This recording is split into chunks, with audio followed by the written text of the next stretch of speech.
चला, गरमागरम पोहे तयार आहेत आणि आजचा दिवस फक्त स्वतःच्या हाताने खायचं, कारण मला एक इम्पॉर्टंट मेल करायचं आहे.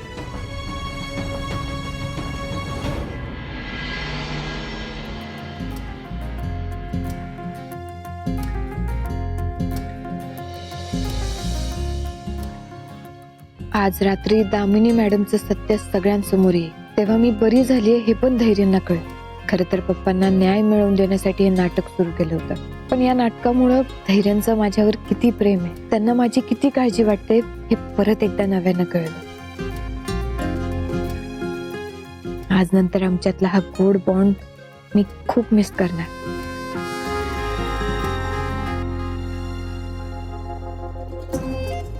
सावी, काय झालं? खा की. नाही, तू तू मला भरवायचं. सावी, सांगितलं ना, एक इम्पॉर्टंट मेल करायचंय, जरा वेळ थांब. नाही, भरव ना फ्रेंड. सावी, अगं हा कुठला हट्टीपणा आहे बरं? असू दे, हट्टीपणा तर हट्टीपणा, पण तूच भरवायचंस मला. धर. ठीक आहे, दे इकडे. बस.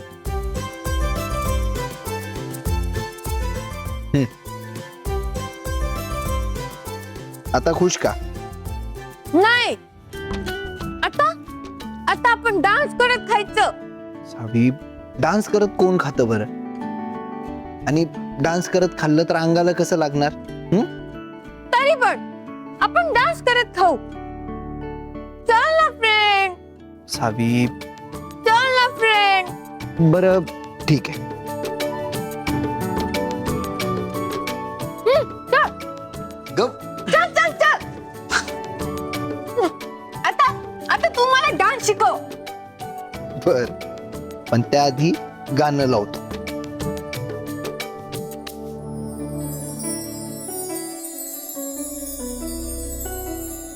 हात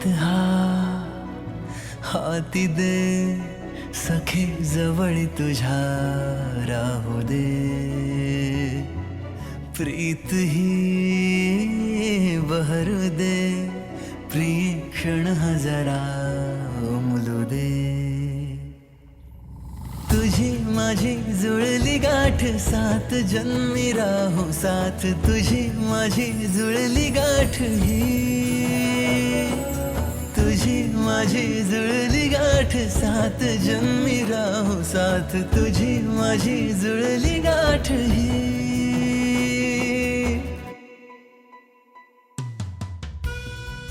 सावी, अगं सॉरी सॉरी सॉरी.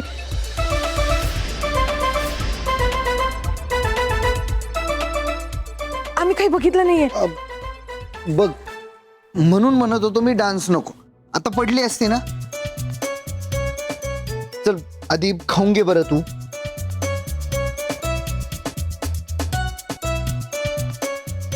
हा हा, मी ना आता पटापटा खाऊन घेईन आणि मी माझ्या हाताने खाते आता. हा, मी गुडघाला ना.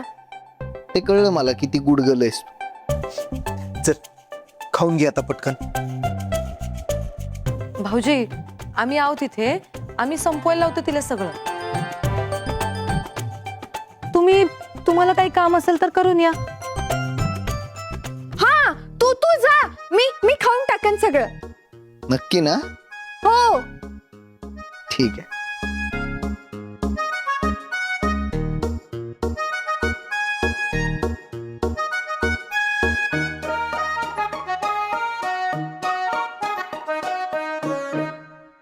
बहिणी, काय झालं? सावी, अगं आईंनी त्या विसम्माबद्दल काही सांगितलंच नाही. तू त्या विसम्माला बोलव. असं जर आईने सांगितलं नाही तर? नाही, असं काही नाही होणार. दामिनी मॅडम तुम्हाला नक्की बोलवणार. अगं पण सावी, तुला एवढी कशी खात्री आहे? कारण दामिनी मॅडमच्या मनातली भीती त्यांना आता जगूच देणार नाही. त्यामुळे मला पूर्ण खात्री आहे की दामिनी मॅडम नीता वहिनींना नक्की बोलवतील. अगं पण सावी, आईंचा फोन. हॅलो हाय हो लगेच येते हो. काय झालं सावी? आईने मला बोलावलंय, त्यांना माझ्याशी काहीतरी बोलायचंय. यस, आता तुम्ही पटकन जा.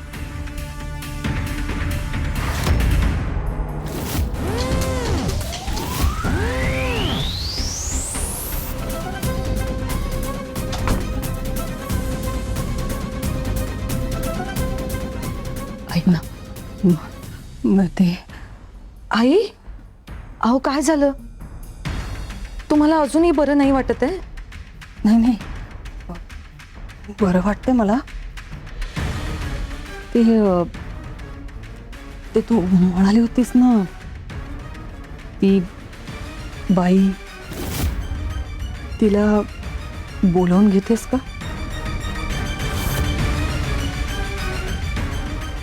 हो आई, मी लगेच कॉल करते त्यांना. बघ आई, मी म्हणाले होते ना तुम्हाला ह्या सगळ्यातनं तीच बाई मुक्त करू शकते. तुमचा असा चेहरा नाही बघवतो आम्हाला आई.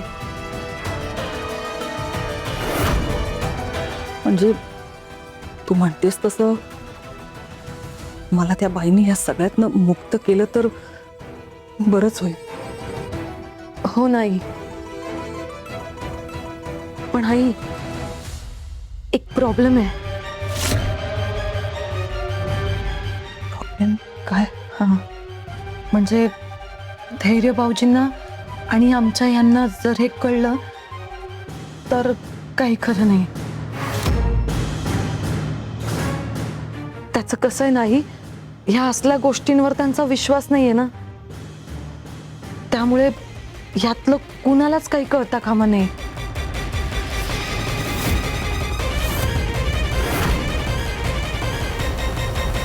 मीटिंग? कसली मीटिंग? आणि आम्ही तिघांनी मीटिंगला सोबत जायचंय.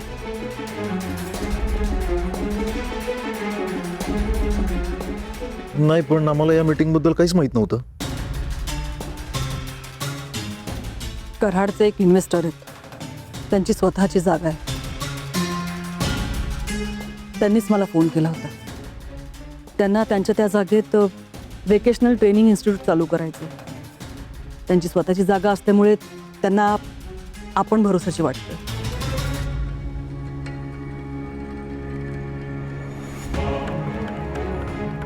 त्यांचं म्हणणं आहे की तुम्ही मीटिंगला इकडे या म्हणून. त्यांच्या हॉटेलमध्येच मीटिंग आहे. मी तुम्हाला पत्ता पण पाठवलाय.